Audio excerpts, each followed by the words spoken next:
सिंध का एक बुद्धिमान राजा जब बूढ़ा हुआ तो उसे लगा कि अब उसके जीवन के अंतिम दिन आ चुके हैं। राजा, दीवान, मैं अब अधिक नहीं जी पाऊंगा, ये समय मेरे लिए विदाई का है। दीवान, महाराज ऐसा क्यों कह रहे हैं? अभी आप बिल्कुल स्वस्थ हैं, वैद्यराज को बुलाऊं? नहीं दीवान, वैद्य अब मुझे नहीं बचा सकते। मृत्यु जब द्वार पर खड़ी हो तो कोई औषधि रोक नहीं सकती, लेकिन मुझे चैन है कि मेरा राज्य तुम्हारे भरोसे रहेगा।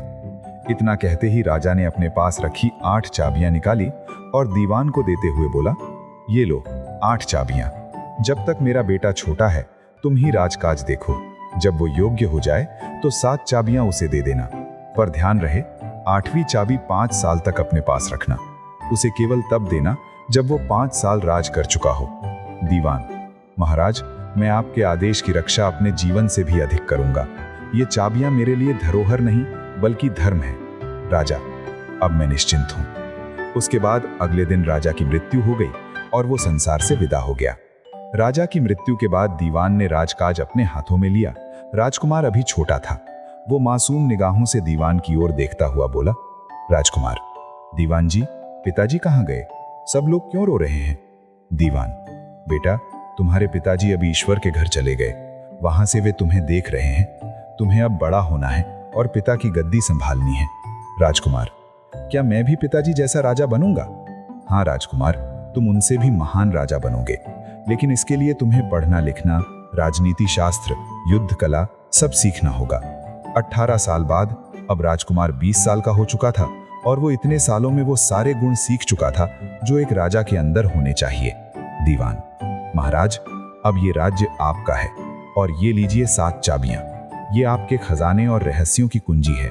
राजा, 7 चाबियां, इन्हें खोलकर देखना चाहता हूं। राजकुमार की ये बात सुनते ही दीवान ने उसे तहखाना दिखाने के लिए चल दिया।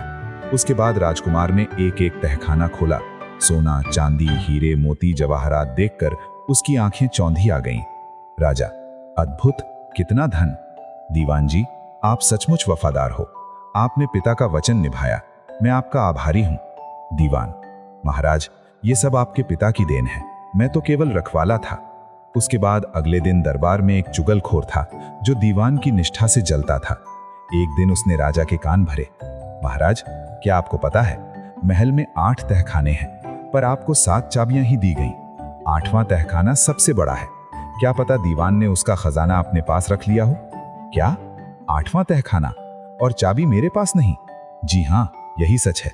लोग तो यही कहते हैं कि दीवान ने धन हड़प लिया है। आखिर उसने चाबी क्यों छिपाई? इतना कहते ही राजा ने क्रोधित होकर दीवान को दरबार में बुलाया। दीवान, तुमने मुझसे विश्वासघात किया है। 8वां तहखाना है और तुमने चाबी छिपा ली। दीवान, महाराज, मैंने आपके पिता को वचन दिया था कि 8वीं चाबी आपको राजा बनने के 5 वर्ष बाद दूंगा। यही उनका आदेश था। राजा, मुझे पिता के आदेश से मतलब नहीं, मैं राजा हूं। चाबी तुरंत दो, वरना अभी तुम्हारा सिर कलम करवा दूंगा।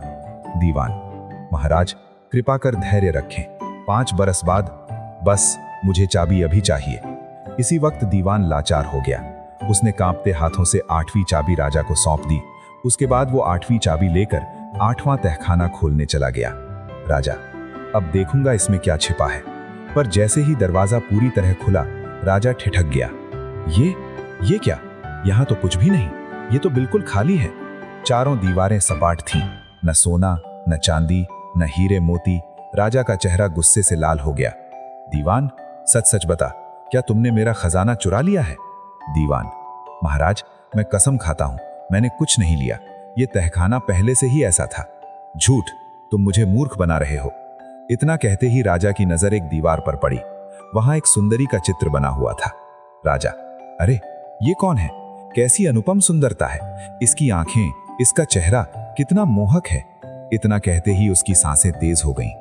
अचानक वो जमीन पर गिर पड़ा और बेहोश हो गया। दीवान, महाराज, होश में आइए, महाराज। दीवान ने पास रखी सुराही से गुलाब जल निकाला और उसके चेहरे पर छिड़क दिया। राजा ने धीरे धीरे आंखें खोली। राजा, दीवान, मुझे ये लड़की चाहिए, चाहे कुछ भी हो जाए, चाहे जीवन देना पड़े, ये लड़की मेरी होनी चाहिए। दीवान, महाराज, आपने इसे कभी देखा तक नहीं, ये तो सिर्फ एक चित्र है। नहीं, ये मेरी नियति है, इसे ढूंढो, मुझे इसकी एक झलक चाहिए, मैं इसे पाए बिना नहीं जी सकता। राजा के आदेश से दीवान तुरंत निकल पड़ा। उसने जहाज में तरह तरह का सामान भरा और भरोसेमंद सेवकों के साथ भेष बदलकर यात्रा शुरू की। जहाज एक बंदरगाह पर पहुंचा। दीवान, हम हर बंदरगाह पर रुकेंगे। इस चित्र को लोगों को दिखाना होगा, शायद कोई इसे पहचान ले। दीवान भीड़ में जाकर चित्र दिखाने लगा। भाइयों, क्या आपने कभी इस रूपवती को देखा है? नहीं, मैंने ऐसी सुंदर स्त्री कभी नहीं देखी। दीवान आगे बढ़ा, एक और नगर पहुंचा। वहां भी उसने वही प्रश्न दोहराया। सौदागर? नहीं सौदागर साहब, हमने इसे कभी नहीं देखा। दिन बीते, महीने गुजरे, दीवान दूर दूर तक भटकता रहा। हर बंदरगाह, हर गांव, हर दरबार में उसने वही चित्र दिखाया। दीवान अपने आप से, क्या सचमुच ये लड़की केवल एक कल्पना है? महाराज ने व्यर्थ ही अपना हृदय इसके पीछे बांध लिया है। सेवक, मालिक, हो सकता है आज नहीं तो कल हमें इसका पता चल ही जाएगा। एक दिन दूर देश के एक तट पर जब दीवान ने चित्र लोगों को दिखाया, एक स्त्री, अरे ये तो हमारी राजकुमारी है। एक आदमी, बिल्कुल हमारी राजकुमारी जैसी ही है। इतना सुनते ही दीवान की आंखों में चमक आ गई। वो समझ गया कि आखिरकार उसकी कठिन यात्रा सफल हो गई। उसके बाद दीवान राजकुमारी को ढूंढते हुए उसके राजमहल एक व्यापारी बनकर पहुंचा और द्वारपाल को सारी बातें बताया। द्वारपाल, व्यापारी, यहाँ राज दरबार है, ध्यान रहे तुम्हारे हर शब्द पर नजर होगी। महाराज और राजकुमारी दोनों उपस्थित हैं। उसके बाद दीवान अंदर गया और उसने देखा कि राजकुमारी का रूप वैसा ही नहीं बल्कि चित्र से कहीं अधिक मनमोहक था। राजा, दूसरे राज्य का। व्यापारी, बोलो कौन से अद्भुत उपहार लाए हो? दीवान, व्यापारी के रूप में, महाराज दूर देशों से चुन चुनकर ये अनोखे रत्न और बहुमूल्य वस्तुएं लाया हूं। ये देखिए, रत्न जड़ित प्याला, ये सोने का नक्काशीदार दर्पण और ये अद्भुत चंदन की मूर्ति, सब आपके चरणों में अर्पित है। राजकुमारी, वाह, ये दर्पण तो कितना सुंदर है, मानो इसमें देखने वाला खुद को देवता समझे। दीवान, राजकुमारी, ये तो आपके सौंदर्य के सामने कुछ भी नहीं। दर्पण की शोभा तो तभी है जब उसमें आपकी छवि उतरे। राजा, दूसरे राज्य का। व्यापारी, तुम्हारे उपहार सचमुच विलक्षण है। तुम्हें हमारे राज्य में व्यापार करने की अनुमति दी जाती है। आराम से रहो और जो चाहिए कहो। उसके बाद दीवान अपने राज्य लौट गया। राजा बेचैनी से खड़ा है। दीवान आखिरकार लौट आया। राजा, तू बता, क्या तेरा प्रयास सफल हुआ? क्या उसे देखा तूने? दीवान, महाराज, मैंने उसे देखा है, चित्र से भी कहीं अधिक सुंदर। उसकी आंखों की चमक चांद को मात देती है और उसके मुख पर ऐसी आभा है कि मानो सूर्य मुस्कुरा रहा हो। राजा, क्या सच कहता है तू? कहीं ये तेरा भ्रम तो नहीं? मैं स्वयं देखना चाहता हूँ। दीवान, महाराज, मैंने महीनों तक उसके स्वभाव और वंश की खोज की है।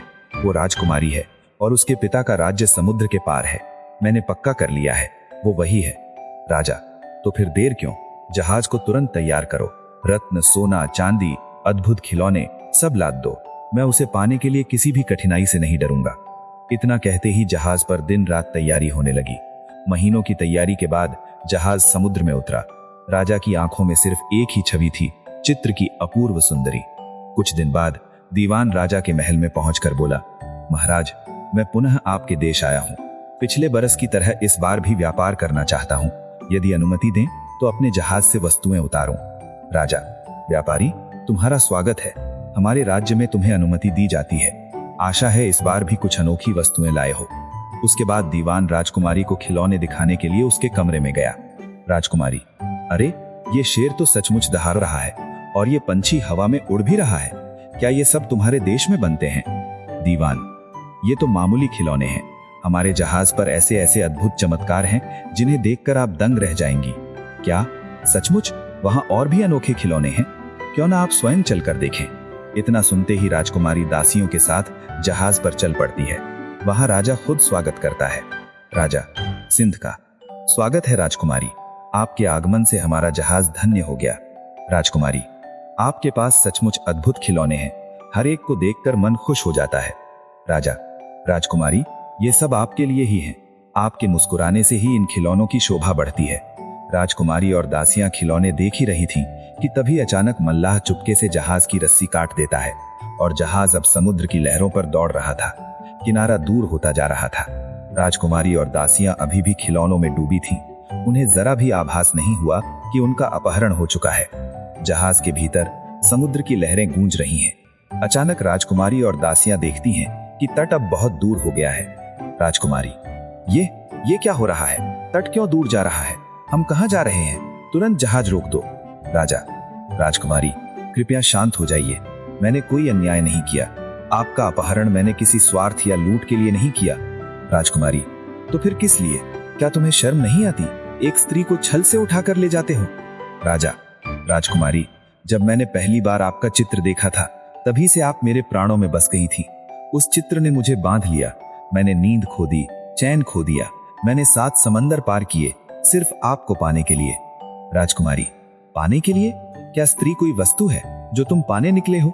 राजा, नहीं, वो मेरी रानी है, मेरे जीवन की धड़कन है। मैंने छल किया, स्वीकार करता हूं, पर प्रेम ने मुझे विवश किया। राजकुमारी, प्रेम तो स्वतंत्रता देता है, बंधन नहीं। तुम्हारा यह कृत्य प्रेम नहीं, स्वार्थ है। यदि आप कहें तो मैं आपको तुरंत छोड़ दूंगा, पर कृपया एक बार मेरे मन की व्यथा समझ लीजिए। मैं आपके सामने दास की तरह खड़ा हूं। आप मुझे अस्वीकार कर सकती हैं, पर मेरी चाहत को पाप मत कहिए। राजकुमारी उसके चेहरे की सच्चाई को परखती है। उसकी आंखों में आंसू हैं, पर उनमें छलकता प्रेम भी है। राजकुमारी, तुम सचमुच इतने पागल हो मेरे लिए? हाँ राजकुमारी, इस जीवन में मेरे लिए अब कुछ और नहीं है। राजकुमारी का क्रोध धीरे धीरे पिघलने लगा। उसके हृदय में भी एक नई भावना का उदय हुआ। उसने प्रतिरोध छोड़ा और कुछ ही दिनों में प्रेम की लहरों में बहकर वो स्वयं को राजा के निकट पाती गई। कई महीनों की यात्रा के बाद जहाज पर सांझ का समय।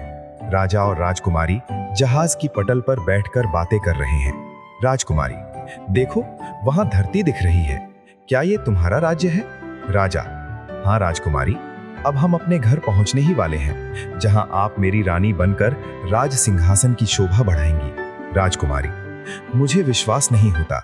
कुछ महीनों पहले मैं तुम्हें घृणा से देखती थी और आज तुम्हारे बिना एक क्षण भी नहीं रह सकती। लहरें काटती हुई आगे बढ़ रही हैं। दूर क्षितिज पर समुद्र की असीम गहराई दिख रही है।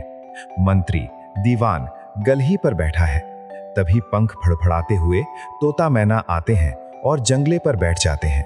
मैना, मुझे यहाँ जहाज पर अच्छा नहीं लग रहा, कोई कहानी सुनाओ ना। तोता, एक कहानी यहीं हमारी आंखों के सामने घटित हो रही है। युवा राजा और उसकी मंगेतर को देखो, कितने खुश हैं। हाँ सचमुच। तोता, राजा सिर्फ 3 दिन और जिएगा। मैना, क्या? क्यों? तोता, 3 दिन बाद ये तट पर लंगर डालेंगे। राजा की अगवानी के लिए उसकी फौज, हाथी और घोड़े आएंगे। राजा की सवारी के लिए शाही घोड़ा भी तैयार होगा, पर यह घोड़े का रूप धरे एक राक्षस होगा। जैसे ही राजा घोड़े पर बैठेगा, वो उसे लेकर आकाश में उड़ जाएगा और उसे समुद्र में गिरा देगा। तो विवाह से पहले ही राजकुमारी का सुहाग उजड़ जाएगा। मैना, कैसी सुंदर जोड़ी है। बेचारी पर दुखों का पहाड़ टूट पड़ेगा। क्या राजा किसी तरह बच नहीं सकता? तोता, बच सकता है प्रिय, अगर कोई राजा के घोड़े को छूने से पहले ही घोड़े का सर काट दे। पर यह बात किसी से कहना मत, नहीं तो तुम्हारा 1/3 शरीर पत्थर का हो जाएगा। दीवान मन ही मन, हे भगवान, क्या यह सब सच होगा? मेरे स्वामी की मृत्यु? नहीं, मैं उन्हें मरने नहीं दूंगा। पर यह रहस्य मैं कैसे कहूं? अगर बोला तो पत्थर का हो जाऊंगा, और अगर ना बोला तो मेरा राजा विनाश को प्राप्त होगा। जहाज अपनी यात्रा पर और आगे बढ़ चुका है। क्षितिज पर धरती कुछ पास दिखने लगी है। मंत्री फिर वहीं गलही पर बैठा है, चेहरे पर गहरी चिंता। तभी वही तोता मैना उड़ते हुए आते हैं और जंगले पर बैठ जाते हैं। मंत्री सावधानी से पास खिसक कर उनकी बातें सुनने लगता है। मैना, अगर राजा राक्षस घोड़े से बच जाए फिर तो उन्हें खतरा नहीं है ना? तोता, उसके बाद तो वे विवाह करके सुख से रहेंगे। मैना, वाह कितना अच्छा होगा। तोता, नहीं प्रिय, इतनी जल्दी मत करो। राजा और राजकुमारी शायद कभी सुख से ना रह सकेंगे। मैना, फिर क्यों? तोता, राक्षस घोड़े से वो बच गया तो विवाह समारोह में मर जाएगा। मैना, फिर कैसे? तोता, समारोह में राजा शुद्ध सोने की एक तश्तरी देखेगा। वो तश्तरी उसे इतनी अच्छी लगेगी कि वो उसे उठाएगा और विवाह करा रहे पंडितों को देने के लिए राज स्वर्णकारों को वैसी तश्तरियां बनाने का आदेश देगा। इसके थोड़ी देर बाद ही वो अचेत होकर गिर जाएगा और मर जाएगा। मैना, क्यों? उस तश्तरी में क्या था? तोता, उस तश्तरी पर हलाहल यानी जहर लगा हुआ होगा। तश्तरी को छूने से हलाहल राजा की त्वचा में प्रवेश करके कुछ ही देर में उसके प्राण ले लेगा। मैना, तो फिर राजा के प्राण बच नहीं सकते। तोता, अगर कोई कपड़े से तश्तरी को उठाकर दूर फेंक दे तो राजा बच सकता है, पर याद रखना ये बात किसी से कहना मत, नहीं तो तुम्हारा 1/3 शरीर पत्थर का हो जाएगा। दोनों पक्षी उड़ जाते हैं। मंत्री वहीं जड़ सा बैठा रह जाता है। उसकी आंखों में आंसू छलक आते हैं। दीवान, हे ईश्वर, एक नहीं 2-2 मौतें मेरे स्वामी की प्रतीक्षा कर रही हैं। क्या ये मेरा कर्तव्य नहीं कि मैं उन्हें बचाऊं? पर अगर मैंने कुछ कहा तो मैं पत्थर हो जाऊंगा, और अगर ना कहा तो मेरा राजा काल का ग्रास बन जाएगा। ये कैसी अग्नि परीक्षा है। अगला दिन, समुद्री यात्रा का अंतिम दिन। जहाज तट के और नजदीक है। मंत्री फिर वहीं गलही पर बैठा है, मन में उथल पुथल, दिल घबराहट से भरा हुआ। तभी वही तोता मैना आते हैं और जंगले पर बैठ जाते हैं। मंत्री सावधानी से पास खिसक कर उनकी बातें सुनने लगता है। मैना, अगर राजा जहर लगी तश्तरी से बच गया तब तो वे राजकुमारी के साथ सुख से जी सकेगा ना? तोता, नहीं प्रिय, राजा अभिक नहीं जिएगा। राजकुमारी के भाग्य में दुख ही लिखा है। मैना, फिर क्या होगा? तोता, विवाह के उपरांत दूल्हा दुल्हन शाही शयन कक्ष में सोने जाएंगे। जब वे गाढ़ी नींद सो जाएंगे तो छत से लटके एक सांप के मुंह से जहर की एक बूंद राजकुमारी के गाल पर टपकेगी। जब राजा की आंख खुलेगी और वो दुल्हन के गाल को चूमेगा तो उसके प्राण पखेरु उड़ जाएंगे। मैना, सुहाग रात का ये भयानक अंत, इसे रोकने का क्या कोई उपाय नहीं है? तोता, एक उपाय है प्रिय। अगर कोई सुहाग कक्ष में छुप जाए और दुल्हन के गाल पर जहर की बूंद गिरते ही उसे चाट ले तो राजा बच जाएगा, और जहर चाटने वाला भी नहीं मरेगा अगर वो तुरंत एक पाव दूध पी ले। पर सुहाग कक्ष में छुपने का साहस कौन कर सकता है? लगता है राजा की मौत टल नहीं सकती। मैना, ओह कितना दुखद। तोता, सुनो प्रिय, अगर तुमने ये बात किसी को बताई तो तुम्हारा 1/3 शरीर पत्थर का हो जाएगा। दोनों पक्षी पंख फड़फड़ाते हुए उड़ जाते हैं। मंत्री के चेहरे पर भय, करुणा और भारी विवशता का भाव है। उसकी आंखें नम हो जाती हैं। वो अपने माथे पर हाथ रखकर बैठ जाता है। तट पर भीड़, हाथी घोड़े सजे हुए, शाही बैंड बाजा बज रहा है। राजा, ये कितना सुंदर घोड़ा है, देखो मंत्री, मानो स्वर्ग से उतरा हो। इतना कहते ही राजा उत्साह से घोड़े की ओर बढ़ता है। मंत्री के चेहरे पर तनाव है। राजा घोड़े पर चढ़ने ही वाला होता है कि मंत्री तलवार खींचकर एक ही वार में उसका सिर अलग कर देता है। चारों ओर हलचल मच जाती है। राजा, मंत्री, ये तुमने क्या किया? मेरे घोड़े को क्यों मारा? क्या तुम पागल हो गए हो? बोलते क्यों नहीं? क्या तुम्हारा जी उचट गया है हमारी सेवा से? खैर, तुमने उम्र भर निष्ठा से हमारा साथ दिया है। मैं तुम्हारी इस भूल को क्षमा करता हूं, पर याद रखना ये आखिरी बार है। मंत्री चुप खड़ा है, आंखें झुकी हुई। राजा आगे बढ़ जाता है। दीवान मन ही मन, स्वामी, यदि आप जान भी जाते कि मैंने क्या बचाया है तो मुझे क्षमा नहीं, आशीर्वाद देते। विवाह का दिन, राजमहल रोशनी से जगमगा रहा है। दूर दूर से आए राजकुमार और अतिथि बैठे हैं। विवाह की रस्में चल रही हैं। राजा, वाह, ये तश्तरी तो अद्भुत है, बिल्कुल स्वर्ण की आभूषणों जैसी चमक रही है। सुनो मंत्री, मैं चाहता हूं वैसी 100 तश्तरियां बनवाऊं। राजा हाथ बढ़ाता है, पर मंत्री बिजली सी फुर्ती से तश्तरी उठाकर दौड़ जाता है। मंत्री, रुको, ये क्या बदतमीजी है? मंत्री चुपचाप तश्तरी को परे फेंक देता है। राजा भीड़ के सामने अपमानित महसूस करता है। राजा क्रोधित स्वर में, आज सभा है, मेहमान है, इसलिए मैं कुछ नहीं कह रहा, लेकिन तुम्हारी हरकतें दिन ब दिन अजीब होती जा रही हैं। राजा राजकुमारी की ओर देखता है। वो चुप है। सभा का माहौल भारी हो जाता है। रात का समय, राजा और राजकुमारी नींद में हैं। पर्दे के पीछे मंत्री छुपा हुआ है। उसकी आंखें छत पर टिकी हैं। अचानक एक सांप सरकता हुआ आता है और उसके मुंह से जहर की एक बूंद राजकुमारी के गाल पर टपकती है। मंत्री तुरंत दौड़कर राजकुमारी के गाल से जहर चाट लेता है और साथ लाया दूध पी जाता है। उसी क्षण राजकुमारी की नींद खुलती है। आह, ये क्या? मंत्री, मेरे गाल पर? राजा भी जाग जाता है। तो हमारे शयन कक्ष में क्या कर रहा है? हमारी रानी के पास कैसे पहुंचा? राजकुमारी, महाराज, जब मैंने आंख खोली तो ये मेरे गाल पर था। जैसे इतना कहते ही राजा ने अपने पहरेदार को बुलाया और कहा, पकड़ लो इस विश्वासघाती को। सूरज निकलते ही इसे नगर की प्राचीर पर फांसी पर लटका दिया जाए।